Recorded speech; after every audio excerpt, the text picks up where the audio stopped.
नमस्कार. डाकेताई यूट्यूब चॅनलमध्ये आपलं स्वागत आहे. विज्ञान किती पुढं गेले बघा, की सगळ्या गोष्टी ॲटोमॅटिक होत आहेत.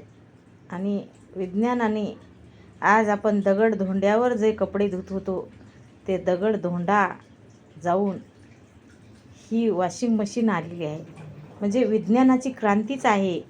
आणि विज्ञानानं हे सगळं सोपं केलेलं आहे की कपडे टाकायचे मशीनमध्ये, निरमा टाकायचा आणि पाण्याची तर ऑलरेडी फिटिंग असते आणि आपोआप कपडे धुतले जातात.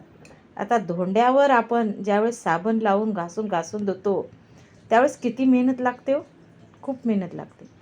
पण ही अशी मशीन निघाली की आपोआप अर्धा एक तासामध्ये कपडे स्वच्छ धुवून पिळून स्वच्छ पाण्यात पिळून निघतात. मग हे काय आहे? विज्ञानाची प्रगतीच आहे ना. एक तर विज्ञानाची प्रगती आहे आणि एकतर आपल्याला सुख झालेलं आहे.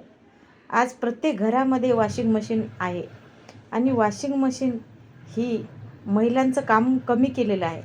आज महिला भगिनी ड्युटीला जातात, कामावर जातात, छोटे बाळं असतात, काही शारीरिक प्रॉब्लेम असते, तर त्यांचं काम ही मशीन करते.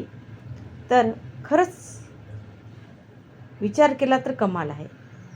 कारण कपड्यामधला मळ, कपड्यातली घाण जी काढायची, तर आपण महागडी साबण लावून, निरमा लावून, कितीतरी मेहनत लावून घासून निघलं काढतो तरी कुठंतरी डाग राहते. पण मशीनमध्ये ज्यावेळेस धुतो त्यावेळेस स्वच्छ होते. हे टायमिंग सेट केलेलं आहे. या टायमिंग सेट केल्यावर आपोआप तेवढ्या वेळामध्ये हिचं काम ही करून बसते. दिसतंय ना, गर फिरत आहे. आणि कितीतरी प्रगत झालेलं आहे विज्ञानामुळं खूप काही गोष्टी सोप्या झालेल्या आहेत आणि सोप्या झाल्या आणि त्यामुळं घराघरातल्या महिलांना सुख मिळत आहे, सुख. म्हणून हा विज्ञानाचा युग. ह्या विज्ञानाच्या युगामध्ये असे खूप इलेक्ट्रॉनिक साहित्य निघालेले आहेत की घरात वापरण्याचे. लाईटची शेगडी आहे, गरम पाण्याचं हीटर आहे, वॉशिंग मशीन आहे, थंड पदार्थ खाण्यासाठी फ्रीज आहे. किती गोष्टी निघाल्या तो संसारात वापरण्यासारख्या इलेक्ट्रॉनिकच्या. आणि प्रत्येक घरात गरिबातल्या गरिबात, श्रीमंतातल्या श्रीमंतामध्ये च्या घरी वॉशिंग मशीन आहे, फ्रीज आहे, कूलर आहे, AC आहे, काय आहे, सगळ्या सुखसोयी आहेत. आणि ही किमया विज्ञानाची आहे, विज्ञानाची. ह्या प्रगतशील भारत झालेला आहे. प्रगतशील भारतामध्ये आपल्या अशा ह्या सगळ्या सुखसोयीच्या गोष्टी निघालेल्या आहेत.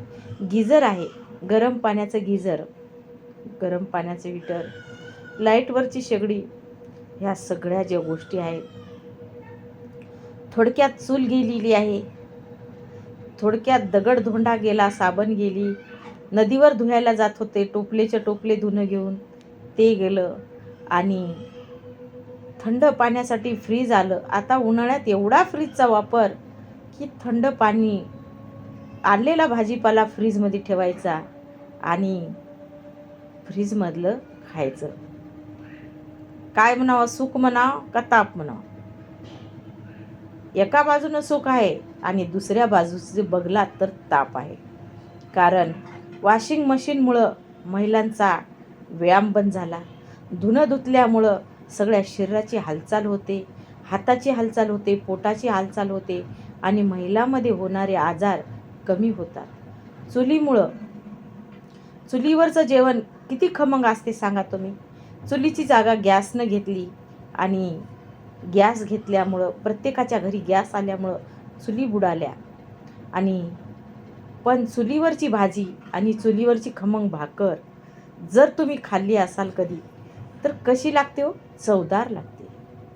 आता दुसरी गोष्ट फ्रीजची आहे. फ्रीजमध्ये कुल थंड गार पाणी मिळतं प्यायला. पण पाणी जरी थंड असलं, थोड्या वेळासाठी जरी बरं वाटलं तरी थंड एकदम पाणी पिणं शरीराला हानिकारकच आहे. पण ते पण आपल्याला सुख वाटत आहे, सुख.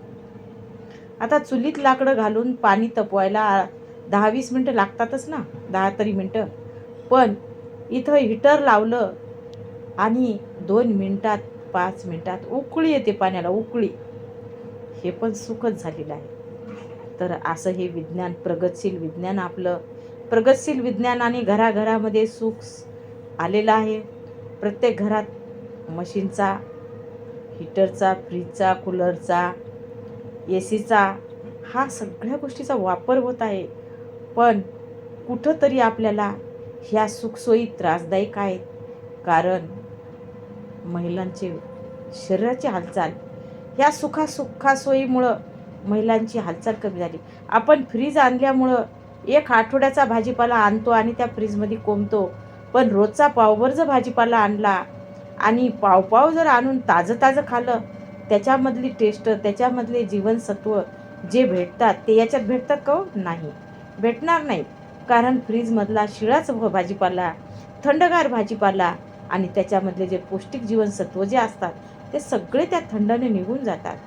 पण आपल्याला वाटतं सगळं सोपं सोपं सोपं. डाकेता यूट्यूब चॅनलवर जर पहिल्यांदा आले असाल तर या डाकेता यूट्यूब चॅनलला सबस्क्राईबर करा, शेअर करा आपल्या मैत्रिणीमध्ये आणि आवडल्यास आपल्या प्रतिक्रिया मांडा.